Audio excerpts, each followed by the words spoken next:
नमस्कार। डियर कल्याण साहित्य प्रतिष्ठानको पेजबाट सम्पूर्ण सर्जकहरूलाई हार्दिक स्वागत गर्न चाहन्छु। हामी एउटा सानो कार्यक्रम लिएर हजुरहरुमा आज उपस्थित भएका छौं। आज हामी झापाको बुद्ध शान्तिमा आदरणीय अग्रज साहित्यकार राम आचार्य पुष्पप्रेमीको निवासमा उपस्थित भएका छौं यति बेला र हामी उहाँलाई सानो सम्मान कार्यक्रम लिएर आएका छौं। यो भन्दा अगाडि हामीले हाम्रा डियर कल्याण साहित्य प्रतिष्ठानका उपाध्यक्ष योगेश नेपाल दाजुको बुवाको मृत आत्माको शान्तिको कामना गर्दै एउटा संवेदना कार्यक्रम सकेर यहाँसम्म आइपुगेका छौं। हामीले त्यहाँको भिडियो त्यस्तै अवस्थामा दुःखद क्षणको भिडियो हामीले बनाउन सकेनौं। यसको लागि क्षमा प्रार्थी छौं र हामी अहिले यहाँ छौं। दाजु राम दाजु हाम्रो नजिकै हुनुहुन्छ, यही हुनुहुन्छ मेरो नजिकै। हामी उहाँलाई सम्मान गर्न गइरहेका छौं। उहाँलाई हामी पहिला खादा लगाएर सम्मान गर्छौं र म खादा लगाइदिनु हुन हाम्रो संस्थाको अध्यक्ष आदरणीय विनोद विवश सरलाई हार्दिक अनुरोध गर्छु।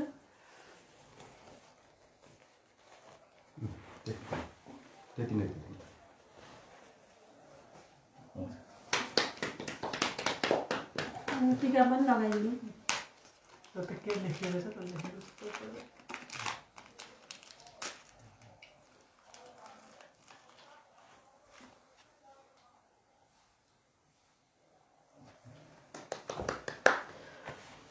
धन्यवाद। अब म हामीले एउटा यो सम्मान पत्र लिएर आएका छौं। यो सम्मान पत्र पढेर सुनाउँछु। यसमा लेखिएको छ, हृदयको मुस्कान अन्तरात्माको शान हाम्रो डियर कल्याण साहित्य प्रतिष्ठान। यो हाम्रो स्लोगन रहेको छ डियर कल्याण साहित्य प्रतिष्ठानको। डियर कल्याण साहित्य प्रतिष्ठान इटहरी सुनसरी। सम्मान पत्र आदरणीय कवि राम आचार्य पुष्पप्रेमीज्यू, झापा, नेपाल।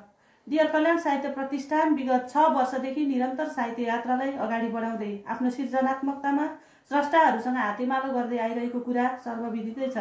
यसै क्रममा विविध साहित्यिक सिर्जनामा तल्लीन रहेर आफ्ना विविध विधाका कृतिहरू प्रकाशित गरी नेपाली साहित्यमा हजुरले दिनुभएको योगदान अतुलनीय छ। जीवनका विविधतालाई आत्मसात गर्दै कोरिएका हजुरका सिर्जनाले हजुरको कलमले समाजका विकृति विसङ्गतिलाई उजागर गर्न सकोस्, यही शुभकामना सहित यहाँले नेपाली साहित्यमा दिनुभएको योगदानको प्रशंसा गर्दै यहाँलाई यो सम्मान पत्र प्रदान गर्दछौं। यहाँको सुस्वास्थ्य, दीर्घजीवन र साहित्यिक सफलताको शुभकामना। इति सम्मत 2077 पौष 17 गते रोज। शुभम। ल यो हस्तान्तरण गर्दिन र म अध्यक्षज्यूलाई नै अनुरोध गरेँ। यता यसो देखाउनुस् न अध्यक्षज्यू हजुरको पनि। अनुहार पनि देखिएन। हजुर देखाउनुस् न। अनुहार पनि देखिएन। म एक दुईवटा फोटो खिच्छु है।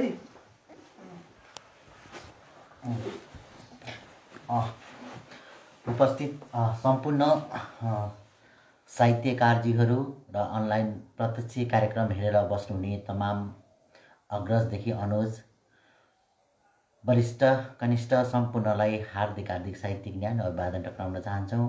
आज हामी झापा जिल्ला बुद्ध शान्ति अवस्थित अग्रज साहित्यकारज्यू राम आचार्य पुष्पप्रेमीको निवासमा छौँ। उहाँले सृजना गर्नुभएको नेपाली साहित्यलाई उहाँले त्याग, तपस्या र बलिदान दिनुभएको उहाँलाई सम्मान गर्दै हामीले उहाँलाई सानो एउटा मायाको चिनो स्वरूप सम्मान पत्र हस्ताक्षर आज गरेका छौँ। हामी अत्यन्तै गौरवित छौँ उहाँलाई हामीले यसरी सम्मान गर्न पाउँदाखेरि। र अहिले हामी उहाँका कविताहरू पनि सुन्छौँ। हामी प्रत्यक्ष लाइभमा छौँ, धैर्य गर्नुहोला। उहाँको कविताहरू उहाँको मुखारबिन्दबाट केही श्लोकहरू सुन्छौँ, हाम्रा पनि सुन्छौँ। 2-4 जना हुनुहुन्छ। लक्ष्मी श्रेष्ठजी पनि हुनुहुन्छ, बिर्तामा उडाउनु भएछ। लक्ष्मी आचार्यजी हुनुहुन्छ, डियर कल्याण साहित्य प्रतिष्ठान सचिव हुनुहुन्छ। डियर कल्याण साहित्य प्रतिष्ठानकै प्रमुख सल्लाहकार भाइ तेजेन थापा पनि हुनुहुन्छ। हामी थोरै भए पनि हामी जम्मू घर भएका छौँ। हामीले यो नेपालमा भइरहेको कोरोना भाइरसलाई पनि थोरै मध्यनजर गर्दै आज हामी उहाँकै निवासबाट गर्छौँ। उहाँलाई पनि यो हस्ताक्षर गरिसकेको छु, तपाईँहरूले देखिराख्नु भएको छ। हामी अत्यन्तै आभारी छौँ र उहाँ एकछिन पछाडि उहाँको कविता उहाँको मुखारबिन्दबाट सुन्छौँ। अहिले म छुटेर जान्छु। हस्त नमस्ते।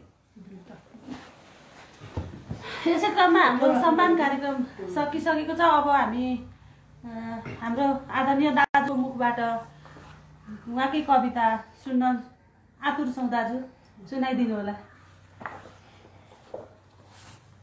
र सम्पूर्ण स्रष्टाहरूले हेरेर हामीलाई साथ दिइरहनु भएको छ। हेर्नुहुने सम्पूर्णलाई फेरि पनि नमन गर्न चाहे, स्वागत गर्न चाहन्छु कार्यक्रममा। धन्यवाद बहिनी। आज अप्रत्याशित रूपमा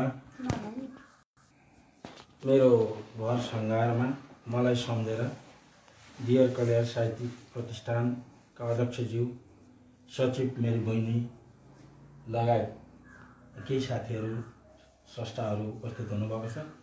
यसले मेरो सिर्जना गर्नेमा अझै हौसला प्रदान गरेको छ।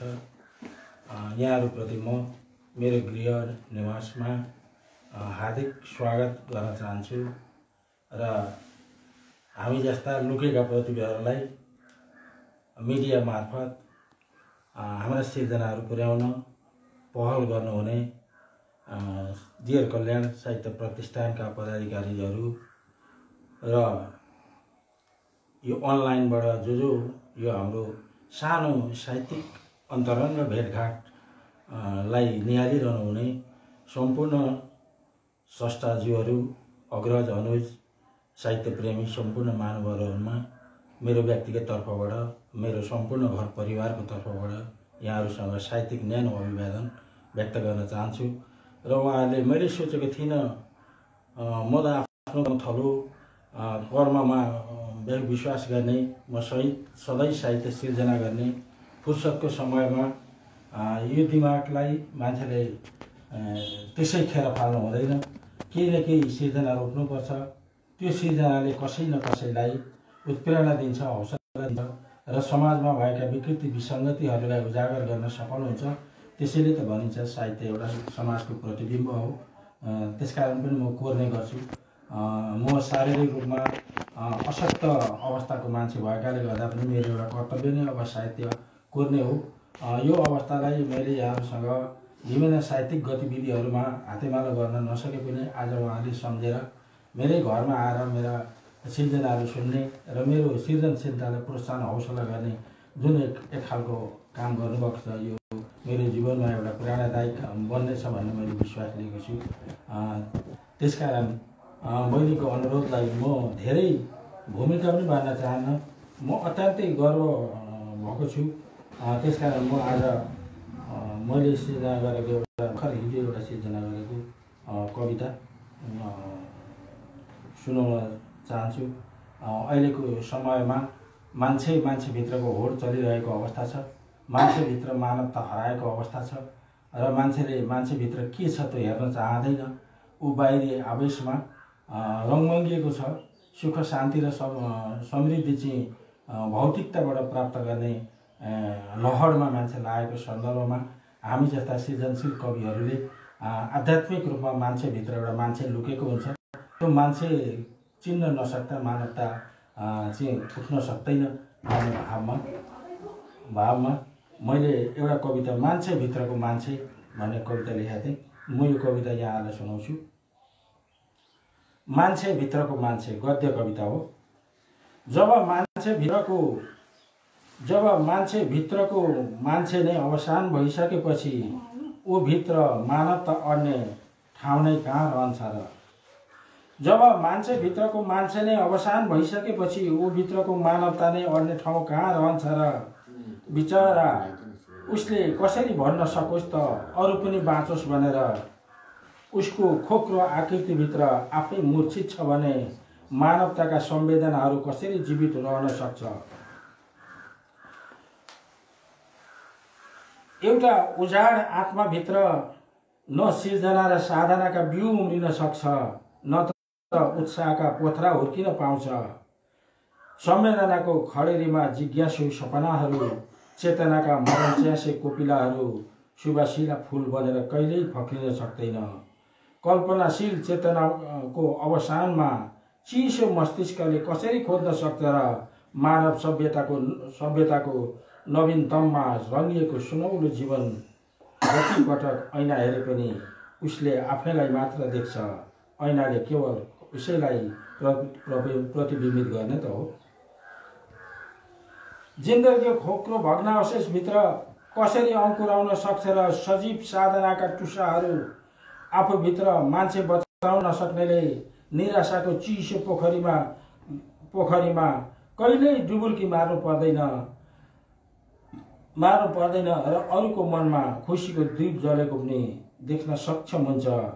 जो भित्र मानवता नै जे भित्र रहँदैन उसको जिन्दगीका स्वर्णिम आयामहरू सङ्घर्षको मैदानको कुइनेटोमा मिल्काएर केवल शून्यतामा हराइरहेको हुन्छ।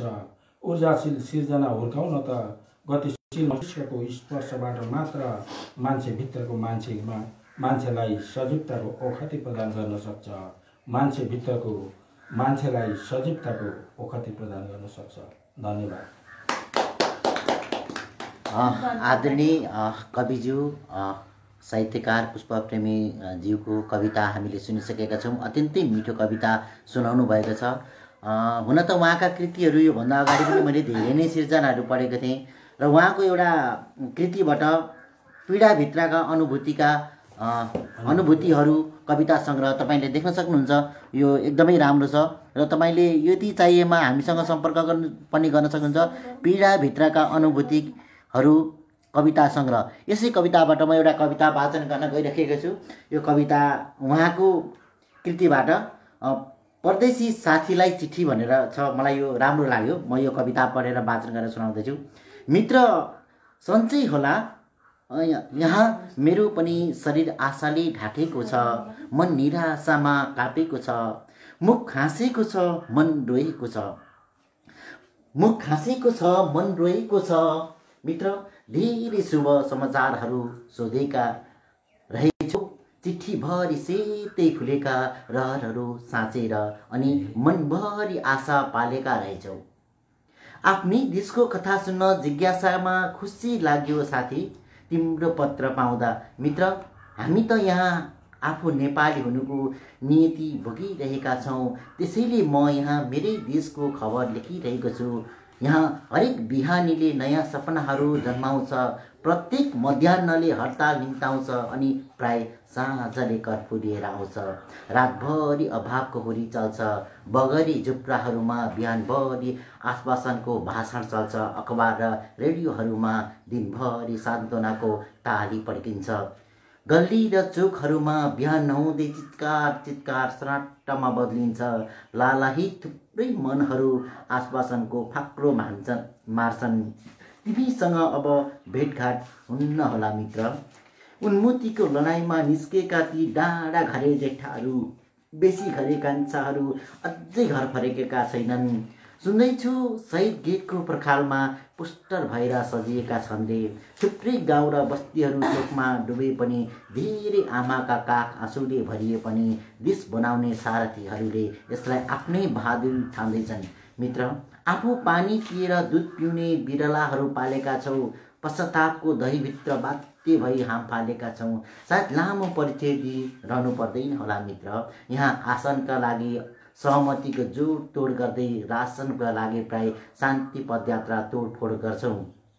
मित्र म जे लेखिरहेको छु, मेरो देशको सत्य कथा लेखिरहेको छु, जे देखिरहेको छु त्यसलाई कवितामा लेखिरहेको छु। यो कसैको निगाहको लागि लेखिएको बिन्ती पत्र होइन, मेरो देशको सत्य कथा भनिरहेको छु। यहाँ कुपोषणले थुप्रै गुणहरू नजरबन्दी बिलाउँछन्, तर यहाँ विदेशी कुकुरले बर्थडे मनाउँछन्। वास्तविकता निकै तितो लाग्यो होला मित्र। यहाँ एकतिर बेरोजगारी झरी परिरहेको, अर्कोतिर चाकरीको भेलमा त छाड गर्नुपर्छ। कम्मर झुक्काएर मात्र पुग्दैन मित्र, यो मुलुकको एक छाक खानलाई पनि लम्पसार परेर मर्नुपर्छ, हात पसारेर मर्नुपर्छ मित्र। यो अत्यन्तै मिठो देशले बोकेको पीडालाई, देशभित्र गन्किएका पीडालाई चाहिँ उहाँले कविता मार्फत चाहिँ जस्ताको त्यस्तै उतार्नु भएको छ। कवि पुष्पप्रेमी आचार्यज्यूलाई धेरै धेरै धन्यवाद। त्यति मिठो सिर्जना पस्केर पाठक समक्ष ल्याउनु भएकोमा। म योभन्दा पछाडि अर्को कविता वाचन गर्नको निमित्त डियर कल्याण साहित्य प्रतिष्ठानकै प्रमुख सल्लाहकार भाइ तेजेन्द्र थापालाई म आफ्नो गजल वाचन गरिदिनु हुन म अनुरोध गर्दछु।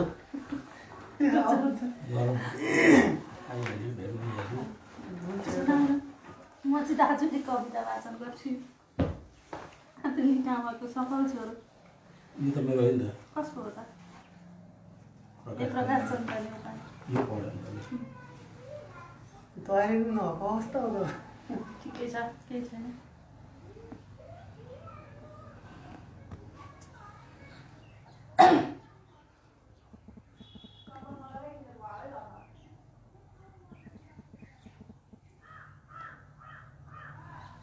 नमस्ते सम्पूर्ण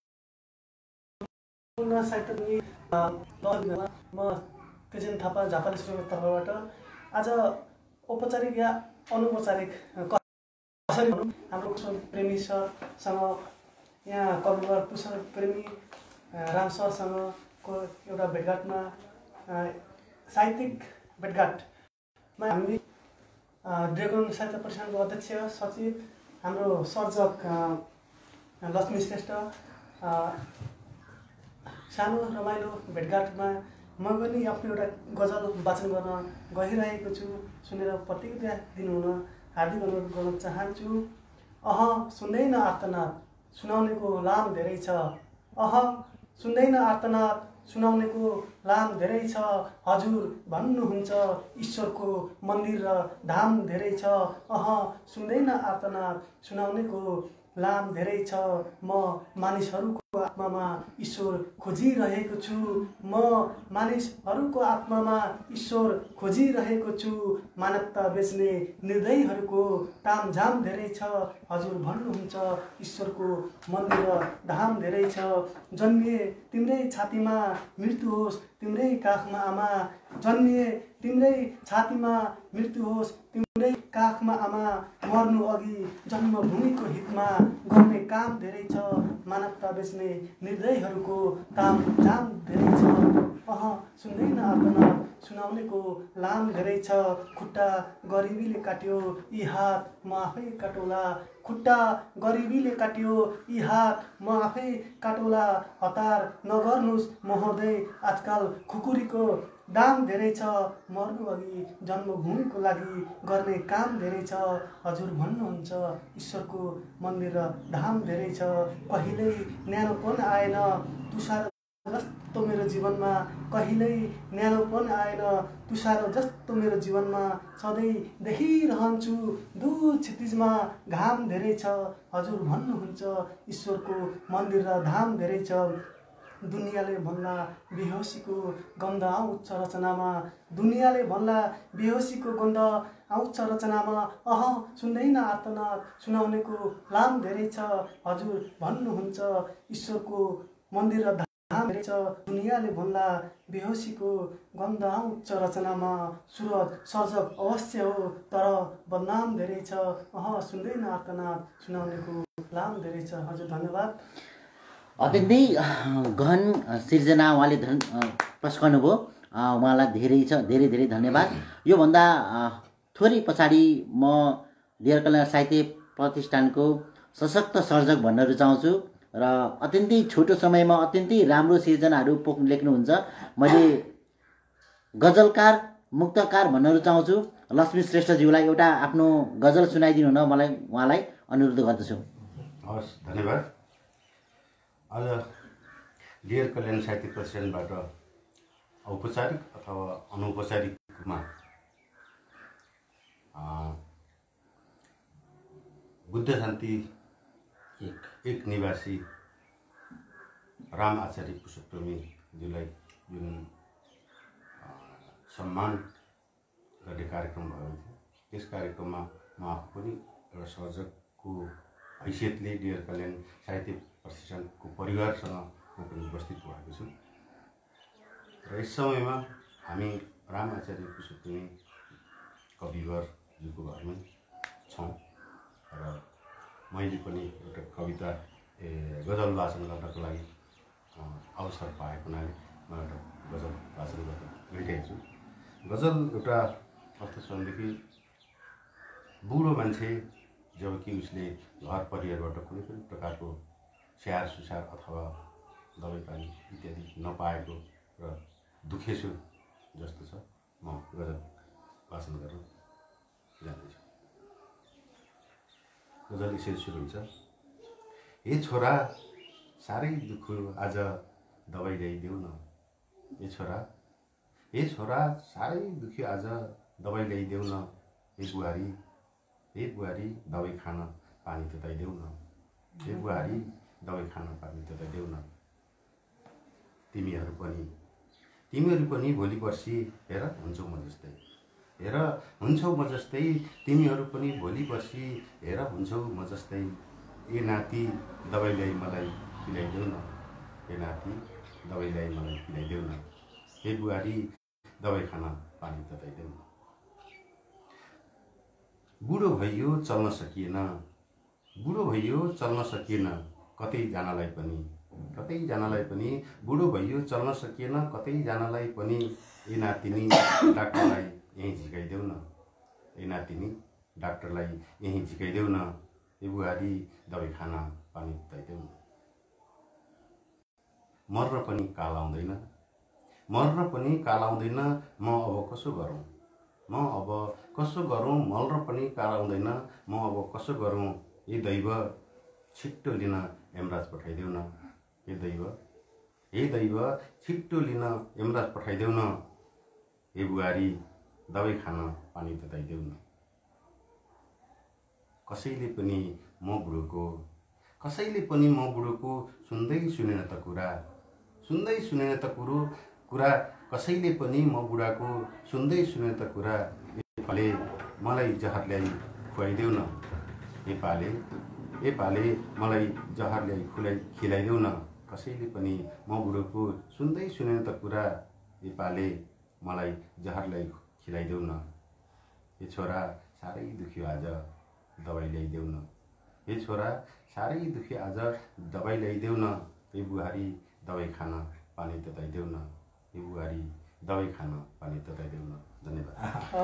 आहा, अत्यन्तै मिठो। हे बुहारी म बिमारी छु, म उठ्न सक्दिनँ ओछ्यानबाट, मलाई थोरै दबाई खानको लागि तातो पानी तताइदेऊ न भनेर तपाईँ हामी सम्पूर्णलाई नै जब हामी बालक हुन्छौँ, त्यसपछि वैश हुन्छौँ, त्यसपछि वृद्ध हुन्छौँ, अत्यन्तै एकदम मर्मस्पर्शी गजल उहाँले हामीलाई सुनाउनु भयो। उहाँलाई धेरै धेरै धन्यवाद। योभन्दा पछाडि म डियर कलेज साहित्य प्रतिष्ठानको सचिव लक्ष्मी आचार्य सिमरनबाट एउटा कविता, आजको सम्मानित साहित्यकार कवि राम आचार्य पुष्पप्रेमी सरको कविता वाचन गरेर सुनाइदिनुहुन्छ भनेर मैले उहाँलाई यो कार्यक्रमबाट अनुरोध गर्न चाहन्छु। धन्यवाद यो अवसरको लागि।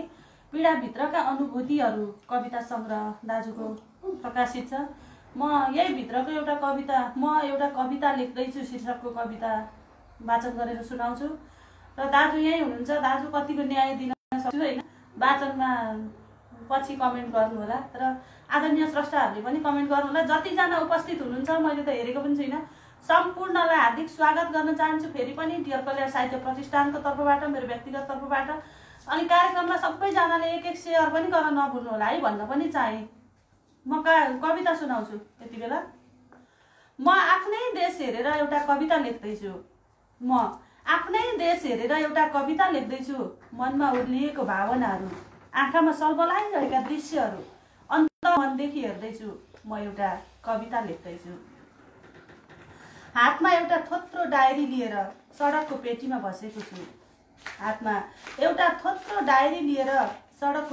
बसेको छु, अनि एउटा कविता लेख्दैछु। हो, कति सुन्दर छ मेरो गाउँ, कति मनमोहक छ मेरो ठाउँ। साँच्चै नै मनमोहक रहेछ। आज म पहिलोचोटि आएको, जस्तो कविताले भनेको छ त्यस्तै छ यहाँको ठाउँ पनि। चौतारीको पारीपट्टि भित्तामा एउटा चक्लेटी ढुङ्गा बसेको देख्छु, निहाल्दैछु परिवेशहरू, माथि सल्लेरी वन सुसाइरहेछ। सुन्दैछु ध्वनि अनि प्रतिध्वनिका आवाजहरू, हरियालीको छायाभित्र न्याउली, पोकले र जुरेलीहरू आफ्नै अस्तित्वका गीत गाइरहेका छन्। त्यही स्वरमा म आफैलाई गुनगुनाइरहेछु। हो, म एउटा कविता लेख्दैछु। पारीपट्टि खोरियामा आँखा बिछ्याउँछु, शेर्पा कान्छा छोराछोरीहरू कुलुङ्ग परेको कोदोबारी गोड्दैछन्, आशाका सपनाहरू बाँड्दैछन्। अझै तल काबेली नदीको किनारका बस्तीहरू दसैँ डाक्ने तर्खरमा छन्।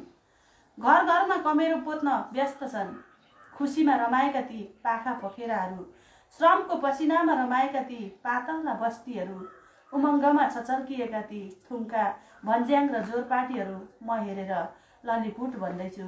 हो, म एउटा कविता लेख्दैछु। यति सुन्दर शान्त नेपाल आज कता कता कुरूप बन्दैछ। प्रकृतिका अनुपम श्रृङ्गारका ती शिखरहरू अन्यलको घनीभूत बादलले छोप्दैछ। हिमाली हरिया फाँटहरूमा डाँफेर मुनाल नाच्न छोडेको छ। पहाडका ती पतझड जङ्गलमा कालिज र ठेउवा हराउन थालेको छ। तराईका चारकोसेतिर लोखर्केको चहल पहल शून्य छ, किनकि निरीहतामा शिकार खेल्ने ती क्रूर शिकारीहरू हातमा बन्दुक र कम्मरमा खुकुरी बोकेर वन पाखातिर छिरेका छन्। त्यसैले त आज उदास उजाड र त्रसित देखिन्छन् ती प्रकृतिका सुरम्य अलङ्कारहरू। लुइचे कोकले र जुरेलीहरू आफ्ना बचेराको पिरले आजकल गुड सर्न थालेका छन्। चित्रे मुड्के कोदोबारीमा रमाउने ती शेर्पा कान्छाका छोराछोरीहरू आजकल बारीमा देखिन छाडेका छन्। प्राकृतिक विपत्ति भन्दा मानवीय अशान्तिको बाढीले त्रसित छन्। कतै खेतबारी नै हराउने पो हो कि, कतै घर परिवार नै अशान्तिको ज्वालाले भस्म पार्ने पो हो कि। पाखुरीमा सल्बलाउने श्रमहरू, छातीभित्र झुरमुराउने कर्मयोगका गीतहरू कावा खाँदै जीवनको भिख मागिरहेका छन्। विडम्बनाको बाक्लो कुहिरोले छ्याप्प छोपेका ती सृजनाका बत्तीहरू, उन्मुक्तिको आवाज गुन्जिन थालेको छ। गहभरि आँसु भरिएका ती अबोध नयनहरू शान्तिको कामना गर्दै सडकभरि पोखिन थालेको छ। त्यो कहानी लाग्दो दृश्यमा आफै त्रसित बन्दैछु। म एउटा कथा लेख्दैछु, म आफ्नै देशको कविता लेख्दैछु। धन्यवाद। म डियर कल्याण साहित्य प्रतिष्ठानकी कवित्री उपसचिव लक्ष्मी आचार्य सुन्दरलाई धेरै धेरै धन्यवाद अर्पण गर्न चाहन्छु। उहाँले विडम्बनाको कालो बाक्लो कुहिरो छप्पा छप्पा छोपिएका ती सिर्जनाका बत्तीहरू, उन्मुक्तिका आवाज गुनिएका थालेका छन्। गहभरि आँसु भरिएका छन् ती अबोध नयनहरू शान्तिको कामना गर्दै सडकभरि पोखिन थालेको छ। त्यो कहानी लाग्दो दृश्यमा आफै त्रसित बन्दैछु। म एउटा कथा लेख्दैछु, म आफ्नै देशको कविता लेख्दैछु। अत्यन्तै मिठो कविता वाचन गरेर सुनाउनु भयो। तपाईँलाई फेरि पनि पुनः धन्यवाद अर्पण गर्न चाहन्छु। र म डियर कल्याण साहित्य प्रतिष्ठानका प्रमुख सल्लाहकार तेजन थापाज्यूको एउटा गजल वाचन गर्न गइरहेको छु। उहाँको गजल पश्चात मैले यो कार्यक्रममा अन्तिम कविता सुन्ने जमर्को गरेको छु। आजको सम्मानित कवि राम आचार्य पुष्पप्रेमीबाट उहाँ तयार हुनुहुन्छ। म यो गजल वाचन गरे पश्चात उहाँलाई म यो कार्यक्रम हस्तान्तरण गर्छु। नीति गुमेको शासन र विधि गुमेको विधान बाँकी छ। नीति गुमेको शासन र विधि गुमेको विधान बाँकी छ। लम्पसारवादको नाममा त यही राष्ट्रिय गान बाँकी छ। वाह! नीति गुमेको शासन र विधि गुमेको विधान बाँकी छ। लम्पसारवादको पराकाष्ठ कोशीको डुबान बाँकी छ। स्वाभिमानको गला दबाउने काम बारम्बार भयो। राष्ट्रियताको नामको त यही राष्ट्रिय गान बाँकी छ। राष्ट्रियताको नाममा त यही राष्ट्रिय गान बाँकी छ। लम्पसारवादको पराकाष्ठ कोशीको डुबान बाँकी छ। सबै गुमाइस तसँग के छ गरिबीले खिस्सी गर्दै सोध्यो। सबै गुमाइस तसँग के छ गरिबीले खिस्सी गर्दै सोध्यो। म हाँस्दै उत्तर दिएँ, पैसामा नबिक्ने इमान बाँकी छ। वाह! कति मिठो गजलको शेर छ। हो, सबैमा पैसामै दुनियाँ सब कुछ बिकेको छ, तर एउटै मात्रै इमान मसँग बाँकी छ, त्यो इमान बाँकी छ भनेर भन्नुभएको छ। कति मिठो छ। सबै गुमाइस तसँग के छ गरिबीले खिस्सी गर्दै सोध्यो। म हाँस्दै उत्तर दिएँ, पैसामा नबिक्ने इमान बाँकी छ। राष्ट्रियताका नाममा त यही राष्ट्रिय गान बाँकी छ। सर्वस्व लुट्यो समाजले एक्लै सङ्घर्ष गर्दै चिन्छेले। सर्वस्व लुट्यो त्यो समाजले एक्लै सङ्घर्ष गर्दै चिन्छेले। बाँच्ने आधार श्रीमानको नासो गर्भमा सन्तान बाँकी छ। वाह! कति मिठो। म हाँस्दै उत्तर दिएँ, पैसामा नबिक्ने इमान बाँकी छ। बाँच्ने आधार श्रीमानको नासो गर्भमा सन्तान बाँकी छ। म आगो हुँ पानीसँग माया बस्यो। म आगो हुँ पानीसँग माया बस्यो, भोलि निभाउँछ यसैले। आगो हुँ पानीसँग माया बस्यो, भोलि निभाउँछ यसैले। मायामा दिन यहाँ भन्दा अर्को केही नै बलिदान बाँकी छ। बाँच्ने आधार श्रीमानको नासो गर्भमा सन्तान बाँकी छ। नीति गुमेको शासन र विधि गुमेको विधान बाँकी छ। लम्पसारवादको पराकाष्ठ कोशीको डुबान बाँकी छ। लम्पसारवादको पराकाष्ठ कोशीको डुबान बाँकी छ। धेरै धेरै धन्यवाद डियर कल्याण साहित्य प्रतिष्ठानका प्रमुख सल्लाहकार भाइ तेजन थापाज्यूलाई। र मैले यो कार्यक्रम अब अन्तिम चरणमा आइपुगेको मैले तपाईँलाई विद्युत जानकारी गरिसकेको छु। र अन्तिममा म आजको सम्मानित स्रष्टा कवि पुष्पप्रेमी आचार्यज्यूको एउटा कविता वाचन गरिदिनु उहाँलाई मैले विनम्र अनुरोध गर्न चाहन्छु। धन्यवाद विनोद सर। सम्पूर्ण उपस्थित तथा अनलाइनमा उपस्थित हुने सम्पूर्ण संस्था सर्जकहरूमा मैले अघि भने यो कुरालाई म दोहोऱ्याउँदिनँ। म अत्यन्त हर्षले गदगद छु आज यहाँहरूको उपस्थितिप्रति। सानो भेटघाटमा पनि हामी साहित्यकर्मीहरू साहित्य अन्तरङ्ग गफमै पनि पुलकित हुने स्वभाव हुन्छ हाम्रो। त्यस कारण आज म अत्यन्त पुलकित भएको छु। मैले अघि एउटा कविता सुनाएँ, मान्छेभित्रको मानवता। अब अहिले एउटा कविता सुनाउन म जमर्को गर्दैछु। अहिले यो स्वतन्त्रताको नाममा स्वच्छन्दता बढेको हुँदा नारी प्रतिको अपमानहरू सडकहरूमा छताछुल्लो भएका छन्। नारीहरू असुरक्षित छन्। नारीको सम्मान हुनुपर्ने जति हो त्यो सम्मान भएको छैन। त्यस कारण म नारी प्रधान एउटा कविता यहाँहरूमा पस्किन खोज्दैछु। यहाँ छोरी भ्रूणले आमालाई गरेका बिन्तीहरूका कुराहरू गएको छ। भो आमा हामीलाई मलाई नजन्माउनु, यो छोरी भ्रूणले आमालाई भनेको कुरा हो। यो एउटा कल्पना गरेको छु। मेल खान्छ खाँदैन, नारी प्रधान छ हुँदैन।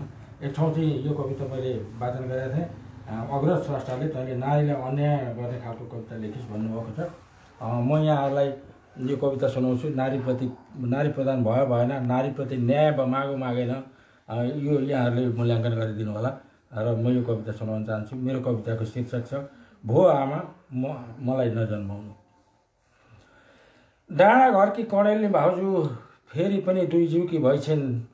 पहिलो सन्तान छोरी भएपछि लगातार 3 पटक भोरे छोराको लागि गर्भपतन गराएको। यसपटक पनि त्यसै गरे उनी नै नरहलिन् जस्तो छ। घोरेनको पुछारमा बारमा उभिएर कुरा गरिरहेका थिए कुमालनी कान्छी र भेटवलनी काकी। बिचारी उनको त्यो व्यवस्थाको कुराले मलाई खुल्दुलीले चिमोटिरह्यो। ज्यान नै खतरामा राखेर 4 पटक भ्रूण हत्या गर्नु उनको साँच्चै रहर हो त? यदि होइन भने दोषी को? कणेलनी भाउजूको पितृपिपासु परिवार वा सामाजिक चिन्तन? छोरी भएर आमाको गर्भमा बास बस्नु ती निर्दोष भ्रूणहरू अपराधी नै हुन् त? होइन भने किन जबरजस्ती निमोठिन्छ उनीहरूको धरतीमा जन्म नपाउने अधिकार? किन आमाको गर्भ नै यिनीहरूको चियान बन्छ? नेपाली समाजमा अहिलेसम्म पनि जीवितै छ जानी वा नजानी छोरा जन्माउन बाध्य गराउने पारिवारिक स्वार्थ र सामाजिक चिन्तन। यही कारणले थुप्रै आमाहरू विवश छन् निर्जीव मेसिन्छ र बाँच्न। छोरीलाई सानैदेखि पुत्रवती भव भनेर आशीर्वाद दिने दुष्कर्मका राग अनुरागहरू आँगनदेखि दलानसम्म डुङडुङ्ती गनाइरहेकै छन्। छोरीले ज्वाइँ कज्याउँदा गर्व गर्ने अनि छोराले बुहारीलाई काम लगाउँदा जोइटिङले उपाधि दिने चलन कहाँ निमिट्यान्न भएको छ र हाम्रो समाजमा? छोराको मुख नदेखि स्वर्गमा बास नपाइने धार्मिक अन्धविश्वास अनि मृत्यु पछि क्रिया र तर्पण गर्ने अधिकार छोराको मात्र हो भन्ने गलत सामाजिक मान्यता साथै पैतृक सम्पत्तिको हकदार छोरा मात्र हुन् भन्ने पितृसत्तात्मक सोचले आज पनि 50% मातृ मृत्यु दरको कारक तत्त्व बनेको छ। यही धार्मिक अन्धविश्वास र परम्परागत सामाजिक कुसंस्कार अनि अशिक्षाले निम्त्याएको गलत मान्यताको त्रिवेणीमा हजारौं छोरी भ्रूणहरू हत्या गरी कहिल्यै नकाट्ने पापको भारी बोकेर हिँडिरहेको छ नेपाली समाज। यस्तै भावनात्मक दृश्य परिदृश्यहरू कहिलेकाहीँ सजीव भएर सलबलाउने गर्छन् मेरो मस्तिष्कमा। सपनामा हो या विपनामा छोरी भाव विवल भएर चिच्याए झैँ लाग्छ भो आमा अब हामीलाई नजन्माऊ। चित्कार मन मुटुमा ठोकिन्छ, सन्नाटामा बिलाउँछ, अनायासै आँखा रसाएर आउँछ। छोरी भ्रूण हत्यालाई कानुनी मान्यता दिने मानवीय अपराधको श्रृङ्खला थप्दैछ राज्य। छोरीलाई हत्या गर्ने कानुनी मान्यता दिएर मानवीय अपराधको श्रृङ्खला थप्दैछ राज्य। बिरलै भेटिएला जहाँ छोरी जन्माउँदा छोराको भ्रूण हत्या गरियोस्। बिरलै भेटिएला जहाँ छोरी जन्माउन छोराको भ्रूण हत्या गरियोस्। तर उल्टै लिङ्ग पहिचान गरी भ्रूण हत्या गर्ने श्रृङ्खला बढ्दो छ। अनि त आजभोलि कोखदेखि चोकसम्म छोरीहरू असुरक्षित छन्। पितृसत्तात्मक सोच अझै पनि राज्य सत्ताको आडमा लैङ्गिक विभेदको जड बनेर लुकेको छ। हे सरकार छोरी भ्रूण निर्बाध रूपमा जन्म र बाँच्न पाउने अधिकार खोइ। जहाँ मान्छे भएर जन्मन पाउने अधिकार नै सुनिश्चित छैन भने त्यो देशमा कस्तो मानवाधिकार, नारीको मानवीय मूल्य मान्यता त झन् के कुरा। यदि मानव सभ्यता आधुनिकतातिर फड्को मारेर विज्ञानको युगमा पुगेको हो र प्रकृतिमाथि विजय गर्न खोजेकै हो भने अब त्यस्तो भ्याक्सिन बनाऊ जसमा पुरुषमा हुने एक्स क्रोमोजोम नष्ट गरेर वाई क्रोमोजोम मात्र राखोस् अनि लिङ्ग पहिचानबाट लैङ्गिक विभेदको भ्रूण हत्या गर्ने युग सधैँका लागि अन्त्य होस्। अनि मात्र हामीलाई तिम्रो गर्भमा बास देऊ, नत्र भने बिन्ती छ आमा हामीलाई नजन्माउनुहोस्, नत्र भने बिन्ती छ आमा हामीलाई नजन्माउनुहोस्। धन्यवाद। अत्यन्तै सान्दर्भिक प्रस्तुत गर्नुभयो। अहिले चाहिँ हामी विकृति चलिरहेको छ, जस नारी बिना नै संसार चल्दैन। त्यही नारीको भ्रूणमा चाहिँ हामीले चाहिँ भिडियो एक्सरे गरेर हेरिन्छ। 2 महिना 3 महिना 4 महिनाको भएपछि छोरा होइन छोरी भनेपछि चाहिँ उसलाई चाहिँ गर्भपतन गराइन्छ भनेर सशक्त आवाज देशमा उठाउनु भएको छ। कविता मार्फत कविले अत्यन्तै राम्रो कविता बनेको छ। उहाँलाई धेरै धेरै धन्यवाद हो। हामी राम्रो बुहारी, शिक्षित बुहारी, सुजनशील बुहारी खोज्न जान्छौँ, तर हामी त्यही भ्रूण हत्या गर्छौँ भनेर एकदम सशक्त प्रखर तरिकाले उहाँले उठाउनु पर्छ। उहाँलाई धेरै धेरै धन्यवाद। र हामी कार्यक्रमको अन्तिम चरणमा छौँ र हामीले यो कार्यक्रम चाहिँ लाई थोरै हाम्रो समय अभाव पनि हो र हामी धेरै टाढादेखि पनि आएका थियौँ। आज हामीले एक काम 2 पन्थ गरेका छौँ र डियर कन्नड साहित्य प्रतिष्ठानका उपाध्यक्ष दाजु योगेश नेपालको पूजनीय पिताको स्वर्गवास भएको आज 9औं तिथिको दिन हामी उहाँ पनि गएका थियौँ, तर उहाँबाट हामीले शोकसभा र एउटा केही कार्यक्रम गर्न सकेनौँ। त्यसको लागि हामी क्षमा चाहन्छौँ। तर हृदयदेखि नै हामी सो परिवारप्रति समग्रमा हामी मर्माहित भएका छौँ। डियर कन्नड परिवार र संसारभरि उहाँलाई चिन्ने जतिलाई हामी मर्मस्पर्शी भएर हामी भाव संवेदना प्रकट गरिएका छौँ। र अन्तिम चरणमा मैले यो डियर कन्नड साहित्य प्रतिष्ठानको तर्फबाट अघि हामीले भन्न त भनिसकेका छौँ। आजको सम्मानित स्रष्टालाई मैले यो सम्मान पत्र हस्तान्तरण गर्दैछु। यो यति भएपछि कार्यक्रम मैले विसर्जन भएको तपाईँहरूलाई चाहिँ जानकारी गराउँछु। आज हस्त धन्यवाद।